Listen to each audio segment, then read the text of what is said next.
میں نور کے تڑکے میں جس وقت اٹھا سو کر، میں نور کے تڑکے میں جس وقت اٹھا سو کر، اللہ کی رحمت کے دروازے کھلے پائے، آتی تھی صدا پہ ہم جو مانگنے والا ہو، ہاتھ اپنے عقیدت سے آگے میرے پھیلائے، جو رزق کا طالب ہو میں رزق اسے دوں گا، جو طالب جنت ہو جنت کی طلب لائے، جس کو گناہوں کی بخشش کی تمنا ہو وہ اپنے گناہوں کی کثرت سے نہ گھبرائے، وہ مائل توبہ ہو میں مائل بخشش ہوں، میں رحم سے بخشوں گا وہ شرم سے پچھتائے، یہ سن کے ہوئے جاری آنکھوں سے میری آنسو، قسمت میں محبت میں رونا جسے آ جائے، آقائے گدا پرور سائل ہوں تیرے در پر، آقائے گدا پرور سائل ہوں تیرے در پر، میں اور تو کیا مانگوں بس تو مجھے مل جائے۔ اسٹیج پر تشریف فرما حضرات علماء کرام، معزز سامعین حضرات، پردہ نشین پیاری ماں اور بہنوں، کافی دیر سے آپ حضرات علماء کرام کے قیمتی بیانات سماعت فرما رہے ہیں، اور ابھی اخیر میں اس علاقے کے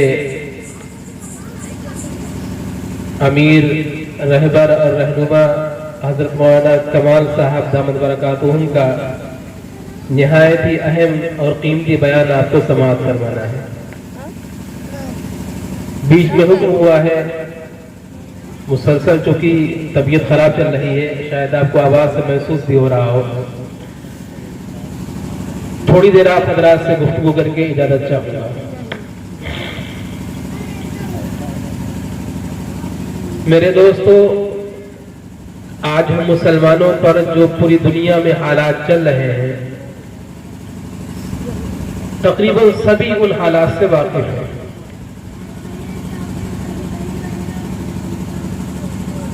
بڑے بھی، جوان بھی، بوڑھے بھی، مرد بھی، عورتیں بھی، تقریباً ہر شخص ان حالات سے باخبر ہے کہ آج امت مسلمہ کن حالات کے اندر تڑپ رہی ہے۔ ہر صبح جب سورج طلوع ہوتا ہے تو کوئی نہ کوئی فتنہ اس امت کے لیے نیا بن کر کے کھڑا ہو جاتا ہے۔ شام کا جب سورج ڈھلتا ہے، غروب ہوتا ہے، تو امت کے لیے کوئی نیا فتنہ آ جاتا ہے۔ چاروں طرف سے یہ امت فتنوں کے کٹہرے میں آ چکی ہے۔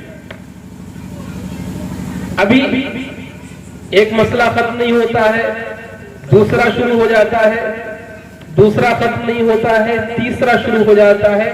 آخر کار یہ مسائل کیا ہے؟ اللہ کے پیارے حبیب، ہم سب کے آقا احمد مجتبی محمد مصطفیٰ صلی اللہ علیہ وسلم نے اب سے 1450 سال پہلے اس بات پر متنبع کر دیا تھا۔ اللہ کے نبی علیہ السلام نے آگاہ کر دیا تھا۔ بس پریشانی یہ ہے کہ ہمیں اللہ کے نبی کے احکامات اور آپ کے ارشادات معلوم نہیں ہیں۔ یہ جو سارے حالات چل رہے ہیں، ساری پریشانیاں، ساری مصیبتیں چل رہی ہیں، یہ کوئی ایسی چیزیں نہیں جو اللہ کے نبی نے بیان نہ کی ہیں۔ یہ سارے حالات ہمارے آقا بیان کر کے چلے گئے ہیں۔ آپ نے فرما دیا تھا کہ امت پہ ایک دور ایسا آئے گا جب امت کے اوپر فتنوں کی ایسی بارش ہوگی جیسے آسمان سے پانی لگاتار گرتا ہے۔ ایک بوند گرتی ہے، آپ اس کو شمار نہیں کر پائیں گے کہ دوسری یہ گری ہے، تیسری وہ گری ہے، چوتھی یہ گری ہے، آپ گن نہیں پائیں گے آسمان سے گرنے والی بوندوں کو۔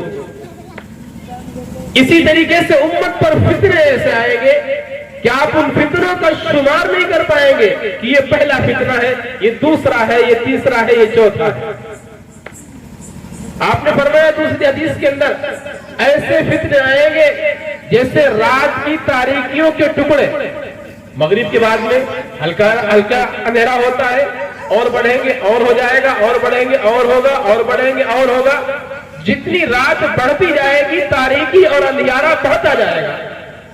فرمایا امت کے اندر فتنے بھی اسی طریقے سے آئیں گے. ایک آیا، آپ نے سمجھا کہ یہ تو بہت بڑا گیا، لیکن اس سے کئی گنا بڑا پھر تیار ہے.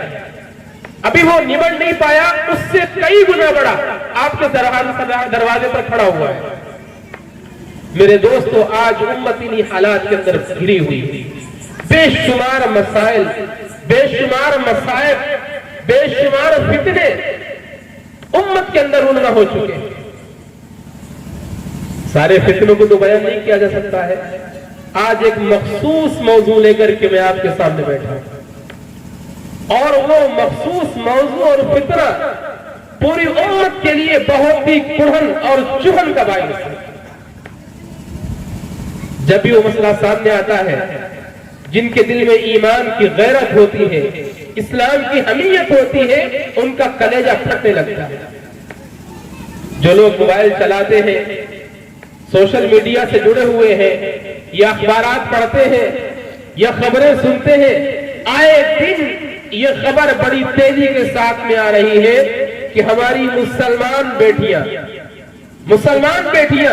جو مسلمان گھر میں پیدا ہوئی، پیدا ہونے کے بعد جن کے کانوں میں اذان دی گئی، جن کا نام مسلمان رکھا گیا، بڑے ہونے کے بعد جنہیں کلمہ سکھلایا گیا، لیکن وہ غیر مسلموں کے ساتھ میں جا رہے ہیں. یہ امت کا اتنا بڑا فتنہ ہے میرے دوستو، اتنا عظیم فتنہ ہے. آپ اس کو معمولی مت سمجھیے. آپ اس کو صرف اتنا کہہ کے نہیں ڈال سکتے ہیں کہ ایک مسلمان لڑکی کسی غیر مسلم کے ساتھ چلی گئی تو مسلمانوں کی بدنامی ہو گئی، مسلمانوں کی بے عزتی ہو گئی. نہیں میرے دوستو، سلسلہ یہاں پر نہیں ہے.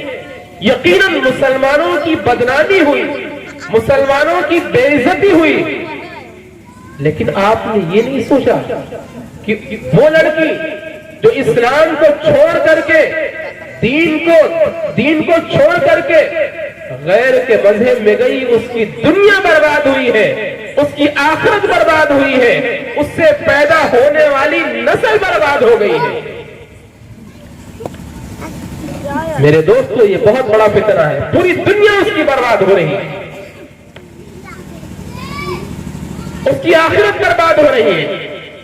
اس سے پیدا ہونے والی جو نسل ہے، وہ ساری کی ساری نسل تباہ و برباد ہو رہی ہے. ذمہ دار کون ہے؟ اگر ہم لوگوں سے سوال کیا جائے، پوچھا جائے، تو تقریباً اس میں سے اکثر لوگ یہ کہہ دیں گے کہ بھائی یہ تو پوری پلان کے تحت ہو رہا ہے.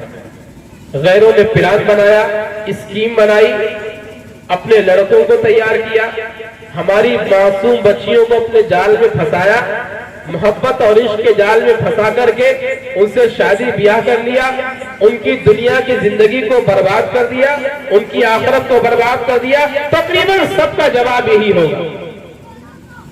لیکن میرے دوستو نہیں، میرا جواب یہ نہیں ہے.